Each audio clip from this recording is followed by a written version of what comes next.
అందరికీ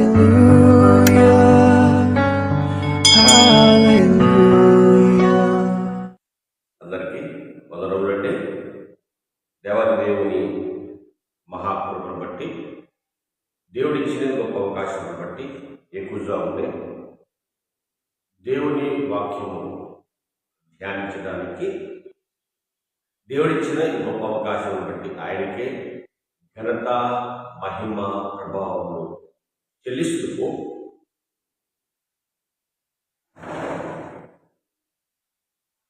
ప్రార్థన చేసుకుని వాక్యపు ధ్యానంలోనికి వెళ్ళిపోతాము. అందరూ కూడా విదేశాల్లో ఉన్నవారు, అలాగే స్వదేశంలో ఉన్నవారు, ఏ పూజాముని దేవుని వారికి ధ్యాన పరిచయంలో ఉన్నవారు అందరూ కూడా ఈ యొక్క వాక్యాన్ని వినడానికి ఇప్పుడు ఏ పూజాముని ఒకవేళ వారికి అవకాశం లేకపోయినప్పటికీ తర్వాత మీరు ఉంటారు కనుక విన్నప్పుడు ప్రార్థనలు ఏకీపించండి. ప్రార్థన. పరలోకంలో ఉన్న మా కన్న తండ్రి, ఈ పరిశుద్ధమైన శ్రేష్టమైన ఘనమైన నామము స్తుతులు స్తోత్రములు తండ్రి. దేవా, అద్భుతములు చేయవాడు, ఆశ్చర్యకార్యములు చేయవాడు, ఉన్నది లేనట్టుగా లేనున్నట్టుగా చేయగలిగిన గొప్ప దేవుడు. ఇదిగో నాయన, మరి ఈరోజు ఎక్కువ జాముని పాద సన్నిధిలో తండ్రి ఇట్టి రీతిగా ప్రార్థించుటకు, పాటలు పాడటకు, వాక్యములు ధ్యానించుటకు మీరు మాకు ఇచ్చిన ఈ గొప్ప అవకాశం బట్టి మీకు స్తుతులు స్తోత్రములు. ఆకాశ మహాకాశములు పట్టించాను దేవా, మీకు స్తుతులు స్తోత్రములు చెల్లిస్తున్నాను తండ్రి. అలాగే నాయన తండ్రి, క్రీస్తు స్వరం ప్రార్థన గ్రూపులో ఉన్నవారిని, మహిమగల క్రీస్తు ప్రార్థన మందిరంలో ఉన్నవారిని, ఎక్కువ జాముని దేవుని యొక్క ధ్యాన పరిచయంలో ఉన్నవారిని, అలాగే ఎవరైతే వాక్యానికి లోబడి సత్యవాక్యం సరిగ్గా విభజించి ఉపదేశించడానికి ఆయన సిద్ధపడుతూ ఉన్నారు, అలాగే ఎంతమంది అయితే తండ్రి నీ మీదే ఆధారపడుతుంది వారి ప్రవర్తన అంతటి మీ అధికారం ఒప్పుకొని నడుస్తున్నారు, వారందరినీ జ్ఞాపకం చేసుకోండి. అందరికీ ఆరోగ్యం ఇవ్వండి, బలం ఇవ్వండి, శక్తి ఇవ్వండి. అలాగే నాయన లోకంలో తండ్రి మరి ఆకలితో ఉన్నవారు, అనారోగ్యంతో ఉన్నవారు, తండ్రి ఆర్థిక ఇబ్బందులతో బాధపడుతున్నవారు, కుటుంబ సమస్యలు బాధపడుతున్నవారు అనేక మంది ఉన్నారు తండ్రి. అందరినీ జ్ఞాపకం చేసుకోండి. అందరికీ కూడా శాంతి సమాధానము దయచేసి వారికి కావలసినవేవో అవన్నీ కూడా మీరే ఎవరొకరిని ఏర్పాటు చేసి వారికి అందించమని ప్రార్థిస్తూ ఉన్నాను. వాక్యం ధ్యానిస్తూ ఉండడం, మీరు మాతో మాట్లాడి వారు బలపరిచి స్థిరపరచమని మా ప్రభుత్వంలో రాని యేసు క్రీస్తు వరకు నామమున ఈ ప్రార్థన మనము అడిగి వేడుకొనిచున్నాము తండ్రి. ఆమేన్, ఆమేన్. అందరికీ మరొకసారి నా హృదయపూర్వక వందనములు. అలాగే మరి ఈరోజు దేవుని వాక్యమును ధ్యానించుటకు దేవుడిచ్చిన మరి గొప్ప అవకాశం బట్టి ఏమిచ్చిన ఆయన మనం తీర్చలేదు. అయితే ఒక విషయాన్ని మనం చాలా జాగ్రత్తగా ఆలోచనలో, ఆయన రుణమైతే తీర్చలేదు కానీ ఆయన ఆనందపడే పని అయితే మనం చేయగలం. ఆయన సంతోషించే పని మనం చేయగలం. కాబట్టి నా ప్రియ సహోదరి సహోదరులరా, ప్రతిరోజు ఎక్కువ జాముని లేచి మీ యొక్క ఇంటి దగ్గర ఎవరైతే మరి 3 గంటలకి లేచి మరి దేవునితో గడుపుతారు, దేవునితో మాట్లాడతారు, మరి వారి జీవితాలు చాలా ఆశీర్వాదకరంగా ఉంటాయి. మరి ముఖ్యంగా దేవుడు చాలా ఆనందపడతాడు, సంతోషపడతాడు. ఎందుకంటే మనం మన గురించే కాకుండా, మన కుటుంబం గురించే కాకుండా ఈ లోకంలో ఉన్న వారందరి కొరకు కూడా ప్రార్థన చేసే సరైన అనుకూలమైన సమయము ఎక్కువ జాబునే ఆయనతో మాట్లాడారు. మరి ఇందుకు ఒక అవకాశం దేవుడు మనకి ఇచ్చాడు. ఇచ్చిన తర్వాత ఆ అవకాశాన్ని సద్వినియోగం చేసుకునే ధైర్యం కూడా దేవుడు మనకి ఇస్తున్నాడు, అవకాశాన్ని కూడా దేవుడు మనకి ఇస్తున్నాడు, బలాన్ని కూడా దేవుడు మనకి ఇస్తున్నాడు. అందుని బట్టి దేవునికి ఘనత, మహిమ కలుగును గాక. ఆమేన్. సహోదరి సహోదరులారా, ఈరోజు దేవునితో ఎలా ఎదగాలి, ఎలా ఎదగాలి అని అంటే ఏం చేయాలి? దేవునితో నడవాలి. దేవునిలో ఎదగాలంటే ఏం చేయాలి? దేవునితో నడవాలి. ఈరోజు చాలా ప్రాముఖ్యమైన మాటలు మరి యొక్క ఎక్కువసార్లు దేవుడు మనతో మాట్లాడడానికి ఆయన ఇష్టపడ్డారు కనుక మరి వినడానికి మనం సిద్ధంగా ఉంటారు. ఓకేనా? రైట్. చాలా జాగ్రత్తగా దేవుని వాక్యం మనం ధ్యానించడానికి సిద్ధపడ్డాం. ప్రతి ఒక్కరు కూడా మొదటిగా దావీదు గారు కీర్తన గ్రంథము మొదట ఇచ్చారు. మీ అందరికీ తెలిసిన మాటే మరొకసారి ఆ మాట చదువుకుని మనం వాక్యంలోకి వెళ్ళడానికి ఇష్టపడుతుంది దేవుని వల్ల. కీర్తన గ్రంథము మొదటి అధ్యాయము మొదటి వచ్చిన నుంచి 6 వచనాలు ఉన్నాయి. ఒకసారి చదువుతాము. దుష్టులు ఆలోచన చొప్పున నడవక, పాపులు మార్గములు నిలవక, అపహాస్యులు కూర్చుండి చోటను కూర్చుండక, యెహోవా ధర్మశాస్త్రమునందు ఆనందించుచు దివారాత్రము దాన్ని ధ్యానించేవాడు ధన్యుడు. అతడు నీటి కాలవల ద్వారా నాటబడినదే ఆకువడక, తన కాలమందు ఫలమిచ్చు చెట్టు వలె అతడు చేయుదంతయు సఫలమగును. దుష్టుడు అలాగునుండక గాలి చెదరగొట్టు కొట్టువలే ఉందును. కాబట్టి న్యాయ విమర్శలో దుష్టులను, నీతిమంతుల సభలో పాపులను నిలవను. నీతిమంతుల మార్గము యెహోవాకు తెలియను, దుష్టుల మార్గము నాశనములకు నడుపును. అంటే ఇక్కడ చాలా జాగ్రత్తగా మనం ఆలోచిస్తే దేవుడు ఈరోజు మనతో మాట్లాడాలనుకున్న సందర్భాలు ఏంటంటే, మనం దేవునితో నడవాలి అని ఒకవేళ మనం ఆలోచించగలిగితే, దేవుడు ఎదగాలి అని మనం ఆలోచించగలిగితే, కొన్ని సందర్భాలు, కొన్ని వచనాలు బైబిల్ గ్రంథంలోని చాలా చక్కగా రాయబడి ఉన్నాయి. నువ్వు దేవునితో నడవాలంటే ముందుకు నిర్ణయం తీసుకోవాలి. దేవునితో నడవడం ప్రారంభిస్తే లోకం మనల్ని ద్వేషిస్తుంది. చాలా జాగ్రత్తగా మీరు గుర్తుపెట్టుకోవాలి. ఎందుకంటే మీరు దేవునితో ఎప్పుడైతే నడవడం ప్రారంభిస్తారో, అంటే దేవునితో ఎప్పుడైతే ఎదగాలని మీరు అనుకుంటారో, అప్పుడు కొన్ని వాటిని మనము దూరం చేసుకోవాలి. లోకంలో ఉన్న వాటికి దూరముగా బ్రతకాలి. దూరంగా బ్రతకాలి. నీ దేవుళ్ళు ఎదగాలి, లోకంలో ఎదగాలంటే కుదరదు. నా ప్రియ సహోదరి సహోదరులారా, నువ్వు దేవుళ్ళు ఎదగాలంటే లోకంలో నాటిని వదిలేయాలి. నువ్వు లోకంలో ఎదగాలంటే దేవునితో కనెక్షన్ కట్ చేస్తున్నావు. ఎందుకంటే వెలుగుకి చీకటికి పొత్తు లేదు. ప్రియ దేవుని వల్ల నా ప్రియ సహోదరి సహోదరులారా, దేవుని మాట మనకి చాలా బలాన్ని ఇస్తుంది. దేవుని మాట మనకి చాలా ధైర్యాన్ని ఇస్తుంది. నువ్వు దేవుని ఎదగాలని ఒక నిర్ణయం తీసుకున్నావు. ఆ నిర్ణయము తీసుకున్న తర్వాత మళ్ళా ఆగిపోవడానికి వీల్లేదు. మన ప్రాణం పోయే వరకు, మన రక్షకుడు యేసుక్రీస్తు ప్రభువు వారి భూలోకానికి వచ్చేంత వరకు మనం ఆ యొక్క యాత్రను, ఆ యొక్క బ్రతుకును, ఆ యొక్క మాటను కొనసాగించడానికి సిద్ధపడి ఉండాలి. ప్రేమ దేవుని వల్ల సిద్ధపడి ఉండాలి. ఎందుకంటే లోకంలో కష్టాలు వస్తాయి, ఈ లోకంలో బాధలు వస్తాయి, ఈ లోకంలో ఇబ్బందులు వస్తాయి, ఈ లోకంలో ఇరుకులు వస్తాయి.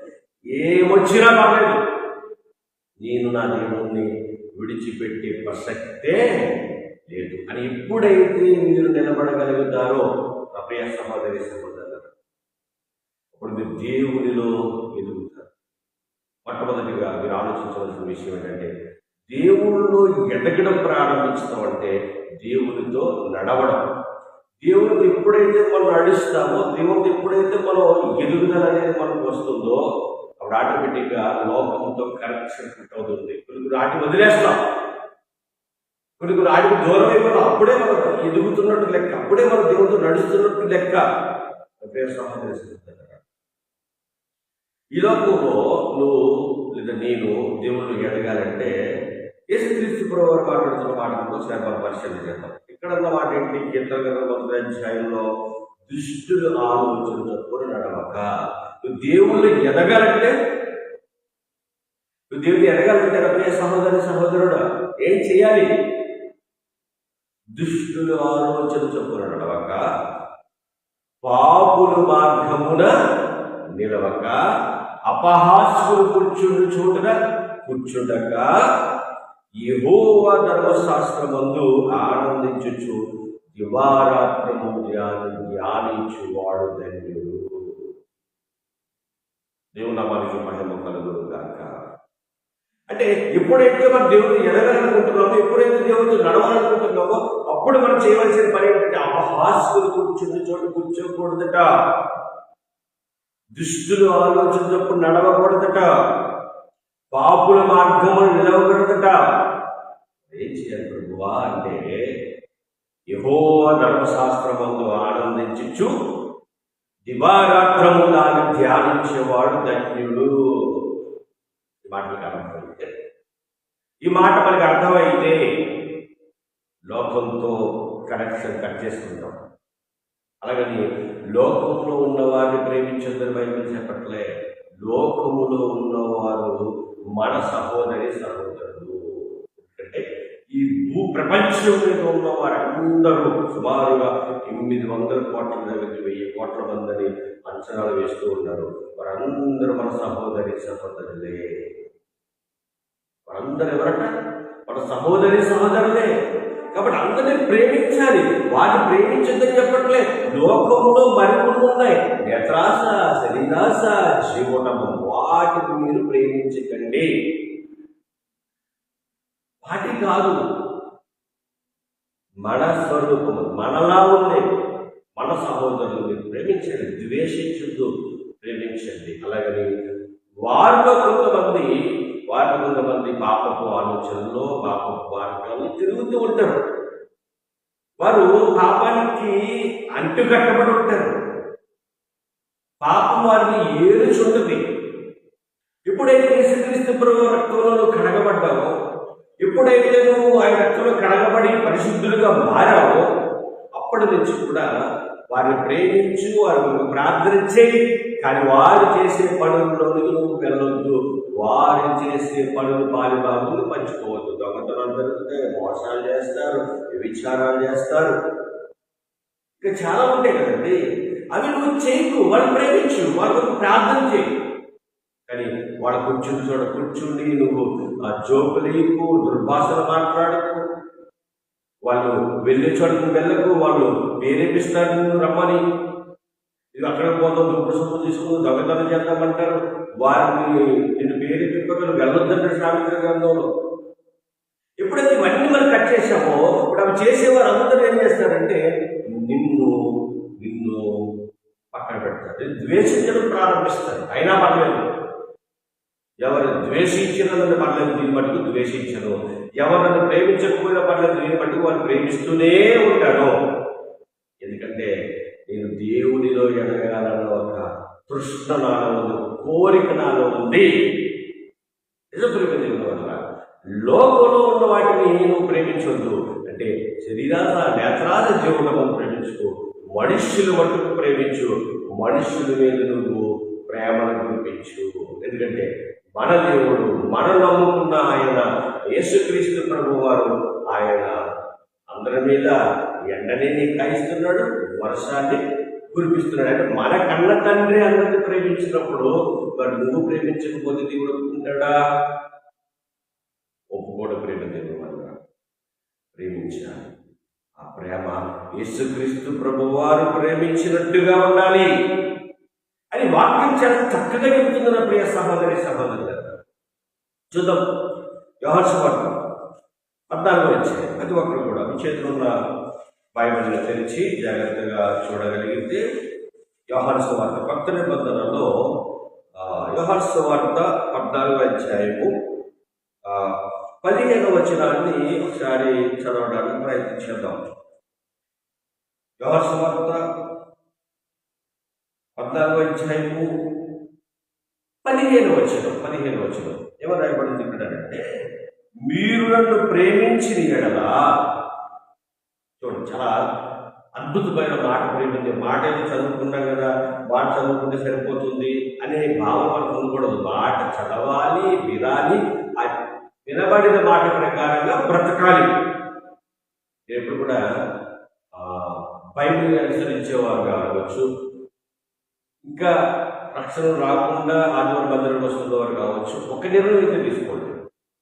వచ్చి వింటున్నారంటే విని వెళ్ళిపోవడం కరెక్ట్ కాదు. విన్న వాటిని విడిచిపెట్టి వెళ్ళిపోవడం కరెక్ట్ కాదు. విన్న వాటిని విన్న మాట గ్రహించాలి, విన్న మాట ప్రకారంగా బ్రతకాలి. విన్న మాట ప్రకారం బ్రతకాలి. అలా బ్రతకగలిగితేనే క్రైస్తవ్యం అంటే ఏంటో మనకు అర్థమవుతుంది. క్రీస్తుని అనుసరించడం అంటే ఏంటో మనకు అర్థమవుతుంది. ఎవరిని ద్వేషించమని చెప్పదు, ఎవరిని తోలనాడమని చెప్పదు, ఎవరి మీద కోపం పెట్టుకోమని చెప్పదు, ఎవరిని దూరం చేయమని కూడా చెప్పదు. ఎందుకంటే అందరినీ ప్రేమించాలన్న కాన్సెప్టే యేసుక్రీస్తు ప్రభు వారు నమ్ముకోవడం అనేది. యేసుక్రీస్తు ప్రభు నమ్ముకోవడం అనేది ఆ చెప్తున్న మాట మన జాగ్రత్తగా ఆలోచించగలిగితే ప్రేమ దేవుని వల్లరా 14-15 మీరు నన్ను ప్రేమించిన యెడల నా ఆజ్ఞలు గైకొందురు, నేను తండ్రిని వేడుకొందును, మీ అందు ఎల్లప్పుడూ నుండుటకే ఆయన వేరొక ఆదరణకర్త అనగా సత్య స్వరూపయోగు ఆత్మ నీకు అనుగ్రహించెను. 15 రాయబడిన మాట ఏంటంటే మీరు నన్ను ప్రేమించిన యెడల నా ఆజ్ఞలను గైకొందురు. దేవుని నామానికి మహిమ కలుగును గాక. ఎవరు ప్రేమిస్తే? మీరు యేసుక్రీస్తు ప్రభు వారు ప్రేమిస్తే ఆయన ఆజ్ఞలు ఏం చేస్తారట? మీరు గైకొంటారు. దేవుని మాటలు మనం గైకొనాలి. మొట్టమొదటిగా దేవుడు చెప్పిన మాట ప్రకారం మనం బ్రతకాలి. ప్రేమ దేవుని వాళ్ళ తర్వాత మాట మనం దేనికి ఆలోచిస్తే కీర్తన గ్రంథంలో కూడా చాలా చక్కటి మాట రాయబడింది. ప్రేమ దేవుని వాళ్ళ ప్రతి ఒక్కరికి కూడా కీర్తన గ్రంథము 25వ అధ్యాయము 14 రాయబడిన మాట కూడా ఒకసారి మన చూద్దాం. ప్రేమ దేవుని వాళ్ళ కీర్తన గ్రంథం 25వ అధ్యాయము 14 అన్ని చదువుతున్నాను, జాగ్రత్త వినండి. యెహోవా మర్మము ఆయన భయభక్తులు గల వారికి తెలియన్నది, ఆయన తన నిబంధన వారికి తెలియచేసెను. అంటే నువ్వు ఎలా బ్రతకాలో, ఎలా ఉండాలో ఆయన మాట మనకి తెలియజేస్తాడట, వినపడుతుందట. ప్రియ సహోదరి సహోదరులు, ఈరోజు ఎక్కువజాముని దేవుడు మనతో మాట్లాడుతున్న అద్భుతమైన మాట ఏంటంటే, ఇదిగో నీవు దేవునిలో ఎదగాలంటే నువ్వు దేవునితో నడవాలి. ఒకసారి మీరు ఆలోచించండి.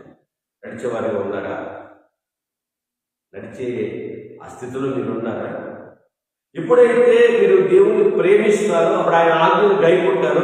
ఎప్పుడైతే ఆయన ఆజ్ఞలు గైకుంటారో అప్పుడు చెప్తున్న మాట కీర్తన 25:13 మాట ఏంటంటే 14 మాట ఏంటంటే యెహోవా మర్మము ఆయన యందు భయభక్తులు గల వారికి తెలిసే ఉన్నది.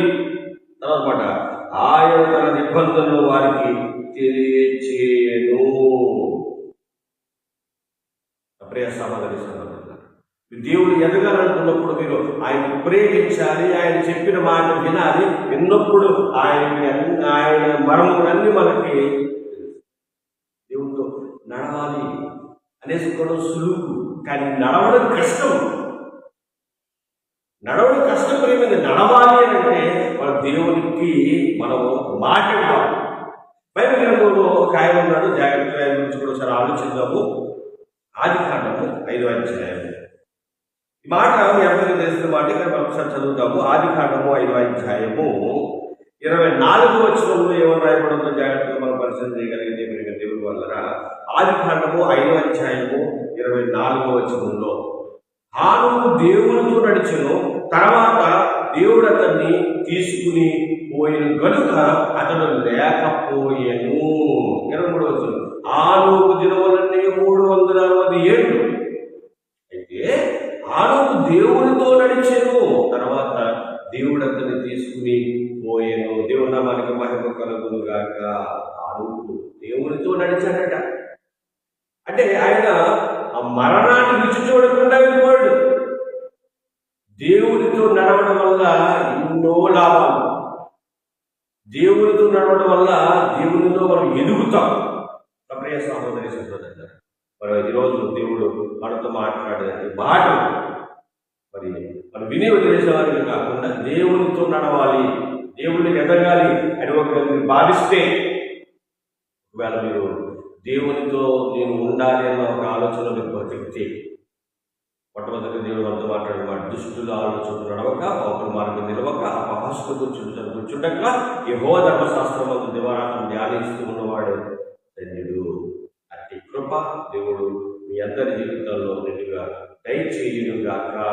ఆమేన్.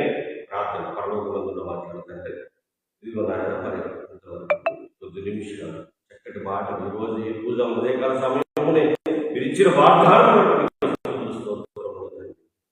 దేవుడిలో ఎదగాలి అంటే దేవుడితో నడవాలి మరి మీతో నడిచే ఒక భాగ్యం మా అందరికి కూడా దయచేయండి. మరి ముఖ్యంగా వారి మాట వరకు కూడా చాలా శ్రద్ధగా మన బిడ్డలు వారు దీవించండి, ఆశీర్వదించండి. వారి జీవితంలో కావాల్సిన దీవులు కూడా అనుగ్రహించి మరి ఉదయకాల సమయం మన వారు లేచి నాయన ప్రార్థన చేసుకుని నాయన వారు బయటకు పని చక్కబెట్టి చూడగా మీరు తోడుగా ముందుకు నడిపించుకోక జరిపించి మా ప్రభుత్వంలో రానుంది. యేసుక్రీస్తు వరకు నామమున ప్రార్థన మనం అడిగి పెట్టుకుంటున్నాము తండ్రి. ఆమేన్. తండ్రి ప్రేమ, కుమారుడు యేసుక్రీస్తు ప్రభువు కృప, పరిశుద్ధాత్మ సహవాసం ఎప్పుడు ఎల్లప్పుడూ ఈ బిడ్డలందరూ చెప్పి సదాకాలంతో తోడి నడిపించుగాక. ఆమేన్.